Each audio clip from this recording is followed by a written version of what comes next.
Ozark finale. Was it good or There's a lot of people saying that they didn't like it, and I feel a lack of catharsis about it as well. However, I'm going to talk about the good parts first, and then we'll talk about it a little more systemically, what I was thinking, feeling, and thinking as I watched the end of it unfold. Anyway, I review great stories in this channel. Mostly I'll be doing Breaking Bad, Better Call Saul, and Atlanta. This one is a special send-off to the Ozark, so I absolutely loved it until about probably the very last moments of the finale, like within the last 3 or 4 minutes. I'll explain why throughout this video, why I struggle to accept what the writers chose to do in terms of symbolism versus catharsis. By the way, watching her take out Javi like that was very satisfying. It's hilarious to me too how shocking it was for the birds. I think that's why they wanted a part 1 and 2 for season 4, is because they wanted to see the shift of how hypocritical Wendy and Marty were. You know what? I might change my answer. Let's say an 8.7 out of 10. But the next part of the review is going to be more of the things I really didn't like, which influenced that score. But just very briefly, I will say this. They were seemingly telling a story that was disconnected from all of the cognitive dissonance that shouldn't have been happening. They were experiencing cognitive dissonance about Ruth taking out Javi. And for them, it was because they didn't, that was their lifeline. Now they're gonna die. Now they're gonna be killed by the cartel, and now they gotta take care of that. But the reality is, they could just do a solid for Ruth because she's done a ton for them. And they've been put in very dangerous situations, and they've done dangerous things. They've done things way worse than Ruth has.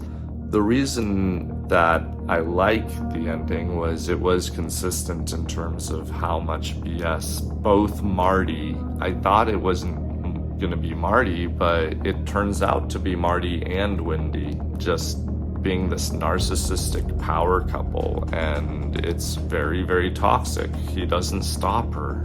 You know, they did emphasize those in the notes throughout and in the beats throughout the final season, part 2. However, let's talk about what was kind of difficult for me about the final season.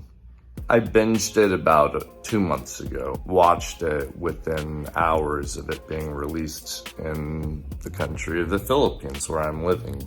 I had really good feelings about the very beginning of the finale. I didn't like its outcome, and this will have spoilers in it. But the only reason I didn't like its outcome was because they were being a little underwhelming with whatever it was that they wanted to send as a message. My thought was maybe it's capitalism and how, like, smooth-looking assholes always get away with things versus the people, the Ruth Langmores of the world. You know, they don't have such a nice life, and they can have maybe a nice life for a year or 2, but eventually it's all going to be turned upside down, and there's always going to be some sort of problem, and then people will be like, hey, you just need to toughen up. But the reality is, you know, if you feel like you're being undervalued, if you're undervaluing yourself, if you have a lot of pain in you, you know, then you're not really going to enjoy those moments as much. It's going to take a lot. And then more and more tragedy keeps happening in your life. You know, Anyway, I just didn't like how they took a shit on Ruth the whole series. You know, she was like the Jesse Pinkman. You know, Jesse Pinkman, Nacho Varga, something that they had in common.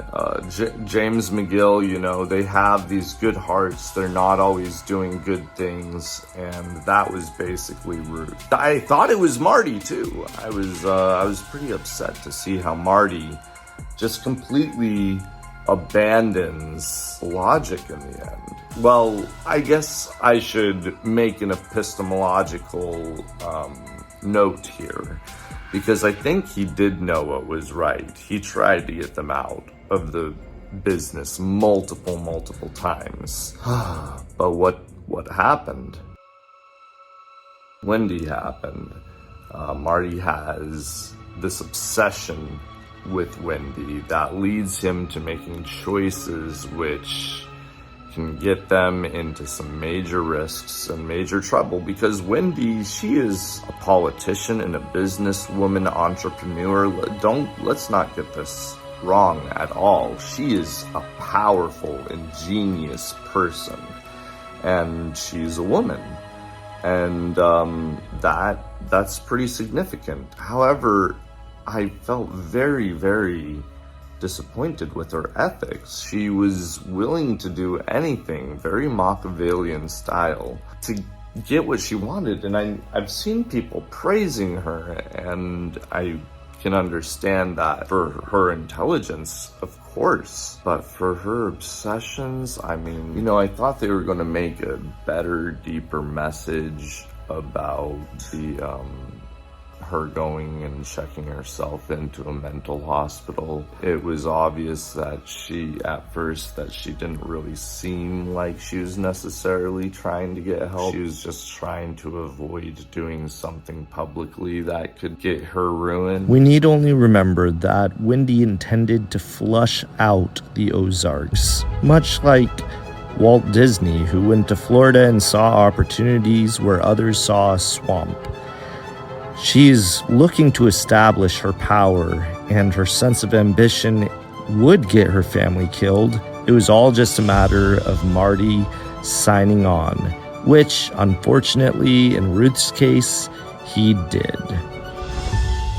This also has terrible implications for him as a father to Jonah and Charlotte. Jonah, who's mostly been against his mother, Wendy, and her maniacal Machiavellian ways, has somehow changed by the end. And this is the scariest infestation of them as a family. As a family, they are colonizing, oppressing, and infesting and infecting the Ozarks, which would make for a great spin-off series. They need to get what's coming to them. Hopefully Jonah can still be redeemed. Anyway, yeah, I didn't really know. I could see in some ways how it was still good, but from a sort of catharsis standpoint, we were missing big time. And I don't think that's just me. I think that's a lot of other people as well. Ruth Langmore and the Langmores in general were dealt terrible hands. The Byrds came from basically a decent life, and they ruined a ton of other people's lives so that they could make their life better. I think that this was a good potential commentary on how our capitalist societies work. And in the words of Garner, you know, I think that this was a commentary on that, and that this is that sort of a Greek tragedy that's relevant to our day. However, I really would have loved to have seen Ruth make it out of this alive, to see the good guys win and the bad guys actually be punished. That's my cat. I would love for this series to be followed up by another series where it shows the Byrds actually losing everything, not just a little bit, and then getting back to business as usual, but to actually have everything taken away from them. That's the series I'm waiting for. Otherwise, this finale as it stands is just leaving me and a whole other ton of people wanting. but I'll give it otherwise. If it wasn't for the finale, which I would give a 6.8 to a 7.5, 7.5 for the symbolism, but 6.8 for the severe lack of catharsis. Overall, I'd give the whole series an 8.7, like I said originally. So what do you think? Was the series finale awesome or awful? Please leave your comments and your likes and subscriptions. We'll see you soon.